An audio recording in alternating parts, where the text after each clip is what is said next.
so they're in that process. Are you going to be part of that process? But, well, I've been in Washington all this time. They've been working on it. What have you been doing lately since you retired from Oh, Washington? I've been very busy Really?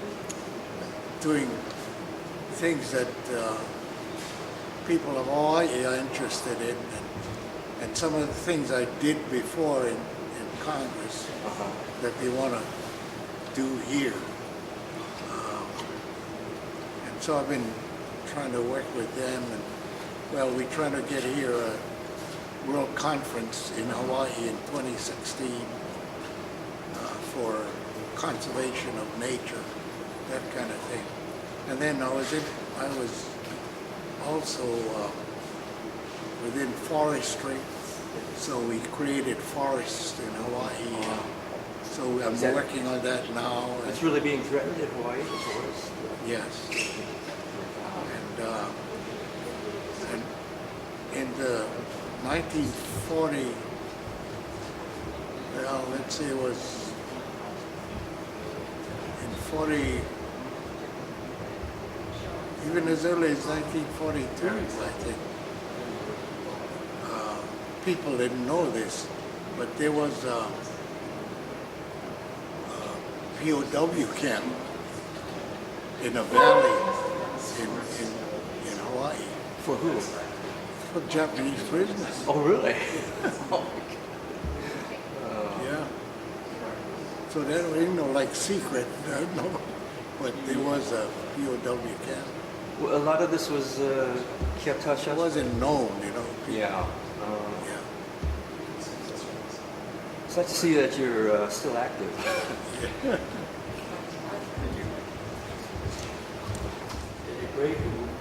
Yeah. Your father? My dad, I think my uncle as well. He was saying I'm not sure if he served overseas, but he was in the school. We're here. What year was he in the school? Must be in 43, I don't know. I'll look on the wall and maybe you'll tell me. I came here to learn. They want to serve their country. They want to show they're good citizens. To get drafted out of a camp, that makes no sense to me. That's right. Well, the camp made no sense. Yeah, there you go. Double negative, huh? Yeah.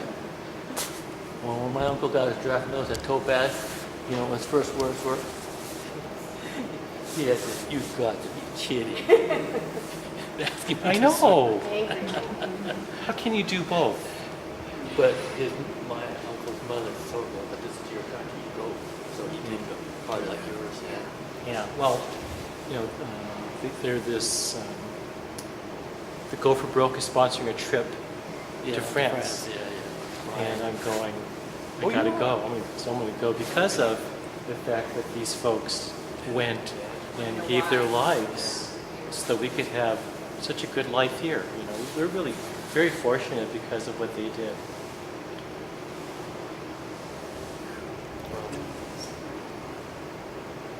So what did you do during the war? Or were you too young? He saw everything. He saw everything. He served in the Pacific. Yeah. He served in the Pacific. I was just right for World War II. Were you in combat in the Pacific? Yeah. Really? I was in the North Pacific. Marshalls, Guam, Saipan. Army or Marines or what? Huh? Marines or Army? Army. Army? You did beachhead assaults and stuff like that? Well, I was there. I was sort of in an engineering unit. Oh, those are the first guys to get sniped, don't they? You gotta keep things That's running. dangerous, yeah. Dangerous. Yeah, dangerous. U.S. Army Corps Engineers. Yeah. But that's still dangerous. Wow, the people, the soldiers were all over. The Pacific, Yeah. Northern Pacific was only part of it. Yeah. Yeah. Well, weren't Japanese soldiers there before the war? I mean, not soldiers, but civilians? Weren't they settling? Yeah, in, like I know they were in Saipan. yeah, in civilians, Saipan, and Guam. they were they're quite a few years because they have railroads. Because of the, they had a plantation, Yeah. you know. So that a lot of the natives, you know, were Japanese and native people. Yeah. Well, I heard they're there for a long time. Yeah, and What, so like they around had 1900? Japanese families. Yeah, right. So that in Saipan, when we got there, I don't know what the Japanese told them, but you know, it's terrible because the families were walking over the cliffs. Oh, yeah. They call it Mapi Point, or they call it Suicide Cliff. That was in Saipan. Yeah, the families were walking Just over. walk, just It's like Okinawa. Yeah. suicide. Yeah. Tragic. And many of them hid in caves. And,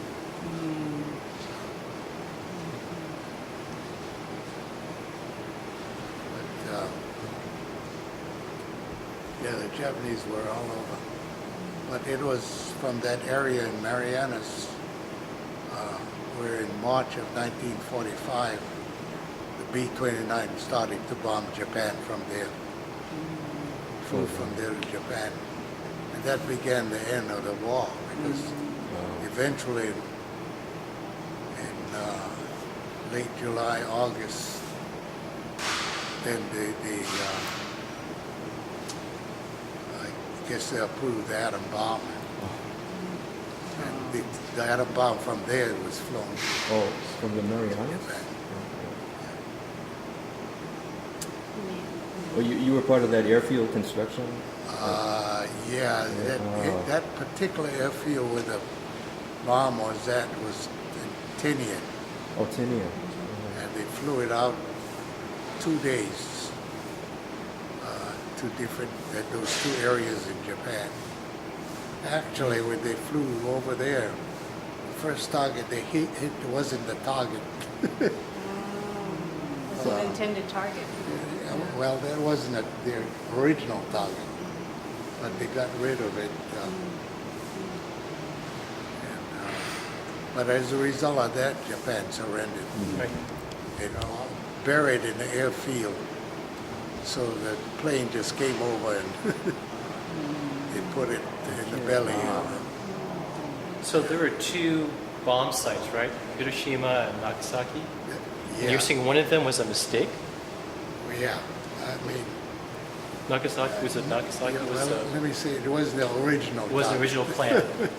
Okay. Yeah, it's cloud coverage or something like that. Couldn't see the targets.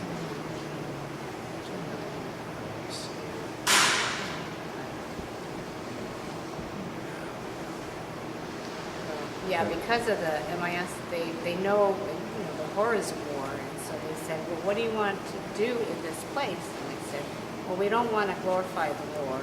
We want to tell what happened, the truth of what happened, but we want to be devoted to peace. So anything that you could do to encourage people to come together to talk and to understand why people are driven to wars, this is the place that it's key. So said we could do that. We could try to do that and try to do that.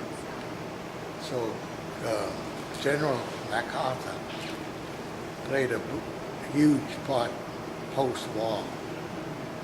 I think most of his people were MIS, that worked with him. Yeah. And